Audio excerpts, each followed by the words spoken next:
BRS కవిత suspension తర్వాత తెలంగాణ రాజకీయాల్లో పెద్ద రీసేకింగ్ గేమ్ జరుగుతుందో చూడండి.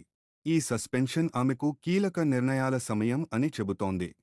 ఒక మార్గం కొత్త పార్టీ ఏర్పాటు చేసి యువత మహిళల మద్దతు ఆకర్షించడం.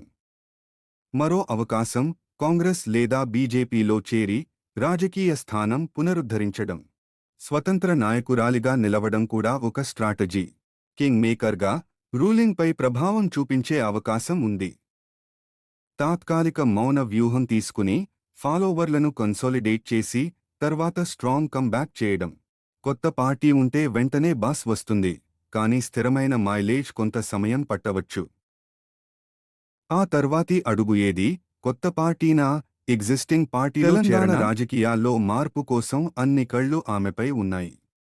ఇప్పటికే బీఆర్ఎస్లో విభేదాలు బహిర్గతమయ్యాయి.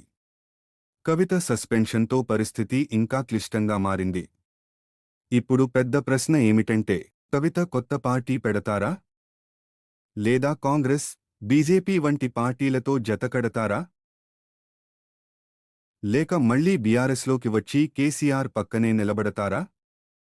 రాజకీయ వర్గాల్లో అయితే కవిత భవిష్యత్ నిర్ణయం తెలంగాణ రాజకీయ దిశనే మార్చేస్తుందనే చర్చలు మొదలయ్యాయి. మరి కవిత ఎలాంటి స్టెప్ వేస్తారు అనేది ప్రజలందరూ ఆసక్తిగా ఎదురుచూస్తున్నారు. మిత్రులారా, మన ప్రజా బోధ ఛానల్లో కొత్త వీడియోలు మిస్ కాకుండా చూడాలంటే సబ్స్క్రైబ్ బటన్ క్లిక్ చేయండి. మరియు బెల్ ఐకాన్ను ఆన్ చేయడం మర్చిపోకండి. అప్పుడు ప్రతి కొత్త వీడియో నోటిఫికేషన్గా మీకే వెంటనే వస్తుంది.